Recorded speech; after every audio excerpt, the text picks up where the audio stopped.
She took a break to find herself slept with other men for 6 months, came back begging. I said, hello everyone. Dear listeners, please share your thoughts in the comments section below.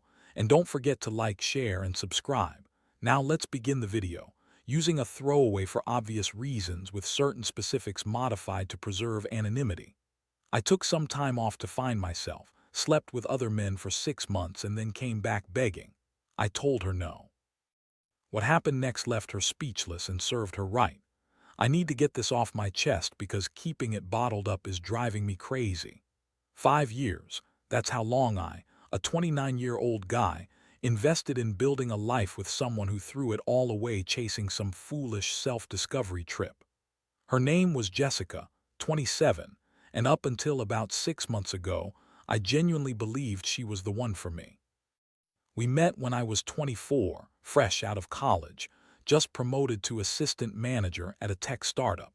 She was a newly graduated nurse working grueling shifts at Denver Health. I vividly remember thinking she was way out of my league, this beautiful, compassionate woman who saves lives while I was just pushing papers, managing spreadsheets, and trying to get by.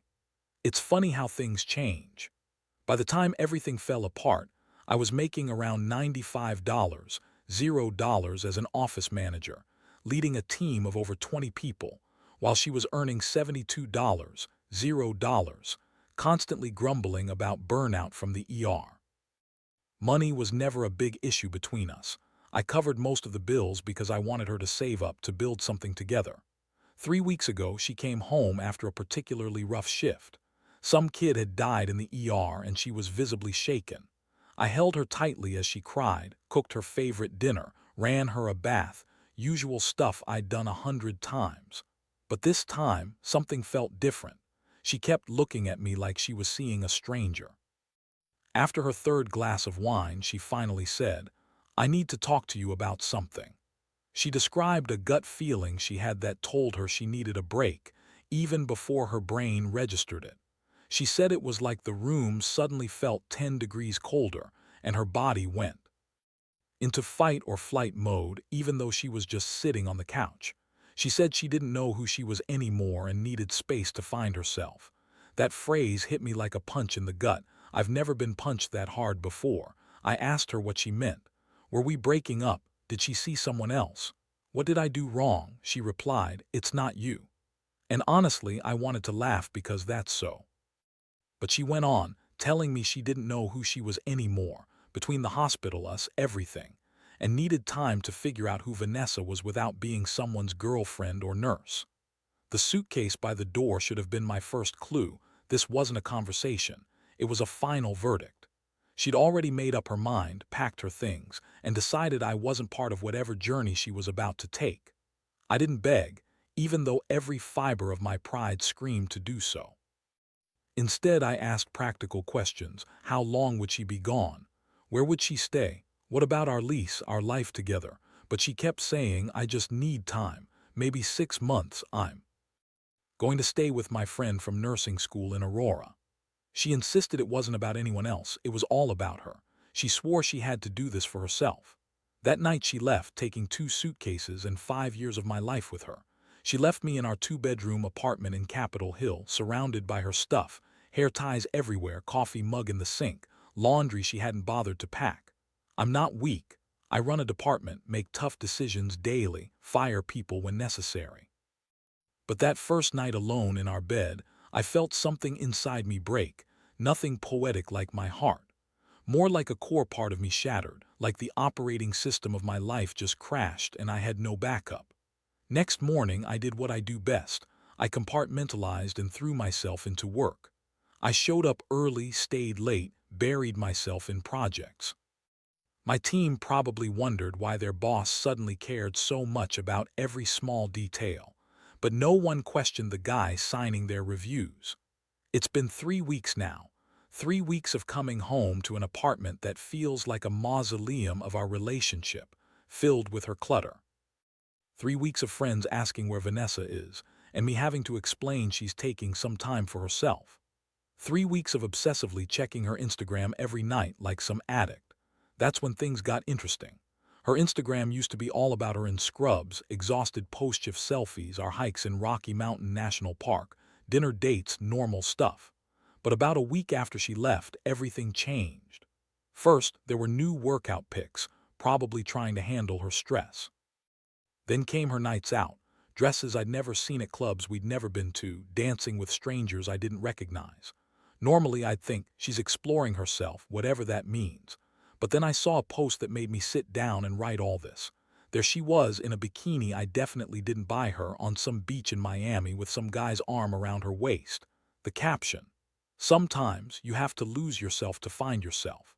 Her nurse friend's comments were full of praise. "Yes, queen. Living your best life. You deserve this." Deserve what exactly? A vacation she couldn't have even dreamed of when we were together, and that bikini, more expensive than she used to spend on groceries in a month, with a bottle of champagne in the background. I'm not stupid. I know what finding herself really means. It's about hooking up with other people without guilt, living out some social media fantasy she saw, instead of building a real future with her boring-ass boyfriend who actually cared. My friends keep telling me to block her, move on, focus on myself. And I am. Just yesterday, I crushed a big project presentation, got hints about a senior manager opening, and started hitting the gym at 5 in the morning. I even cleaned out her side of the closet and donated her stuff. But what's eating me alive is the one thing I can't shake. She's coming back. They all do. When her savings run out, when her new friends stop calling, and she finally realizes that finding herself just means making stupid decisions, she'll come knocking on my door, tears and apologies in hand, promising she's changed. But I won't fall for it. No way. Not to take her back, F that. Instead, I want her to see what she tossed away. A life of love, stability, growth, everything she refused. I'm not naturally vindictive. I solve problems, build teams. But there's a part of me that's growing stronger every day. The part that wants her to realize what she lost, what she could have if she hadn't just chased some social media fantasy. Right now, I'm just focusing on myself. Watching, screenshotting, keeping tabs, because soon enough this whole thing's going to blow up and I want proof. She wanted to find herself, fine. But she's also going to lose everything else in the process. A few months later, I posted an update. Holy shit. The support I got from that post was overwhelming. For those asking for an update, buckle up, because the last 3 months have been in watching someone self-destruct. Remember when I said Vanessa was finding herself? Well, her version of herself apparently involves decision-making skills of a drunken freshman and spending habits of a lottery winner. Let me walk you through the chaos. Month 1 was about exploration. She moved from Aurora to a fancy studio in Lodhu that I know costs at least $1, $200 a month. Started posting gym selfies at this upscale gym on 17th Street with memberships costing $200. Her wardrobe, it would make a housewife jealous. Then came trips, Vegas. With her girls, which was just a cover for nurses escaping responsibilities. Month 2 was the living my best life phase. Miami, Scottsdale, based on her stories, she was partying day and night. Cryptic quotes about growth and self-worth sprinkled everywhere. She got a new iPhone, a MacBook, basically splurged on everything. By month 3, her mask started slipping. The constant party photos slowed down, replaced by stories from the same few guys, some dudes she didn't even know. She went from dining at exclusive spots to bottle service at trashy clubs. Then she posted a story crying about how exhausting her journey had become, that she was overwhelmed. And here's the thing, I knew her savings. We shared financial plans and she had maybe $15, $0 saved up. But based on her spending, she'd blown through at least $25, $0 in just 3 months. The math only makes sense if some of those men were funding her lifestyle. She's been living like a trust fund kid while I'm out here building an empire. Got a promotion to senior manager with a $115, $0 salary plus bonuses. Moved into a sleek loft in Reno. Bought the S5 I've wanted for years, and started seeing people casually just to remind myself there are women out there who don't have to ruin a relationship to find themselves. My Instagram. It's just all about stability and success. New car, new house, team dinners, weekend trips. No thirst traps or motivational quotes, just me living my best life. But then the text started. First, from her friends, "Hey, I heard about your promotion. Congrats." Testing to see if I was still hung up. Then come her accidental messages, "Sorry, meant for someone else, sent at 2 a.m. 3 times in 1 week. But last week she really messed up." Nurses have standards, professionalism, integrity. And when you call in sick to party in different states, posting evidence on socials, you're asking for trouble. Her supervisor follows her on Instagram. She called me crying, actually crying, asking if she's going to lose her job. HR wanted to meet about her attendance. I asked her why she was calling me. Remember, we're on a break. I told her to take responsibility and figure it out. I didn't tell her I'd already heard through the grapevine that her attendance had been terrible. She was coming in hungover, distracted during shifts. That nurse who used to cry over patients, gone, replaced with someone more interested in her next trip than saving lives.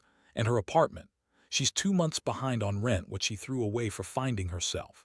Meanwhile, I was thriving, got that big deal, the bonus, and moved into a fancy loft. Dadding casually, nothing serious, just proving there are women who don't need to ruin themselves to find who they are. My Instagram. It's a highlight reel: car, house, expensive dinners, weekends in Aspen. No fake motivational quotes, just real success. And that's when the messages started. Her friends checking in, "Hey, how are you? Vanessa said you got promoted," trying to see if I still cared. Then her accidental text, "Sorry, wrong," kept coming. Then last week she really crossed the line, a long, rambling email titled, "You were right." She'd been in therapy, who paid for that. Realized her commitment issues came from childhood, and now understood she'd wasted her best chance at life. She wasn't asking for forgiveness. She just wanted me to know she finally saw what she lost. And I deleted it, archived it, moved on. But the truth is, everyone in Denver's medical scene heard about her spectacular flame out. Nurses started joking about pulling a Vanessa when someone's about to make a colossal mistake. Her license, suspended for attendance issues. Her reputation, ruined. She's radioactive professionally, socially, romantically. Meanwhile, my new lawyer owns her condo, drives a Tesla, and thinks taking a break to hook up is high school nonsense. Last Saturday, we went to a gala at the Denver Art Museum, black tie, fancy drinks, a table full of CEOs and investors, people I used to read about in business journals. And then I saw her. Vanessa working as catering staff in a polyester uniform, serving drinks. Our eyes met across the room. Time halted for a second. No music swelling, no dramatic moment, just clarity. She looked crusty, exhausted, her makeup smudged, her confident Instagram self gone. She was just standing there, serving appetizers to the man she once wanted to marry.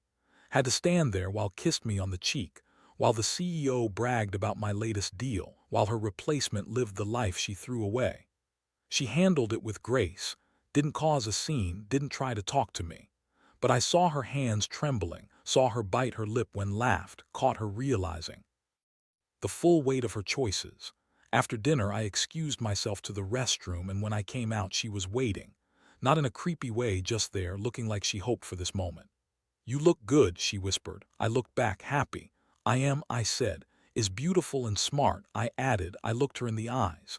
"She's the one I want now. I'm sorry for everything. I know it doesn't matter anymore, but I want you to know I finally get it." I told her she hadn't lost me. She threw me away when she walked out that door. For 6 months, she FE'd anyone who'd buy her a drink, claiming I was controlling and boring, saying I held her back. She had posted all about finding herself. But really, she was just seeking new validation. And now, when her money ran out and the party was over, she wanted to come back. She tried to speak, but I wasn't done. I found someone new. A woman who doesn't need to ruin a 5-year relationship just to figure out who she is. Someone who thinks stability isn't boring. Someone building a real future, not wasting savings chasing Instagram likes. She whispered, "Please, I have nowhere else to go." And I shot back, "Maybe you should thought of that before leaving the one person who actually cared." As I turned to leave, I had to twist the knife just a little. "Oh, and next time you want to find yourself, try looking somewhere other than between another man's sheets." Security escorted her out while I returned to my meeting. The CEO later told me I handled the interruption with the kind of poise that executives pride, full composure at a critical moment. But that's not the end. Vanessa made a terrible mistake, forgot that I'm not just good at spreadsheets. I'm good at strategy. All those screenshots I kept. Yeah, they mattered when she started trying to spin her story, posting about how I abandoned her, how I was heartless for not helping. So I set the record straight, posted publicly, tagged her and everyone else, clarifying what really happened. She left, she chose parties over us, hookups over love. The only thing cold here is the truth that her choices have consequences. Good luck on your self-discovery, Vanessa. Hope you find someone who's willing to pretend you're not just chasing a social media high. Meanwhile, I've built a life with buying a house in Cherry Hills, starting a family, living the life I always deserved. Vanessa will probably be serving champagne at our engagement party. I'll tip her well. After all, she taught me the most valuable lesson. When someone shows you who they are, believe them. And the woman who sought to find herself, she's still lost, serving appetizers to the life she left behind. Thanks for sticking with me to the end. If you like stories like this, don't forget to like, share, and subscribe.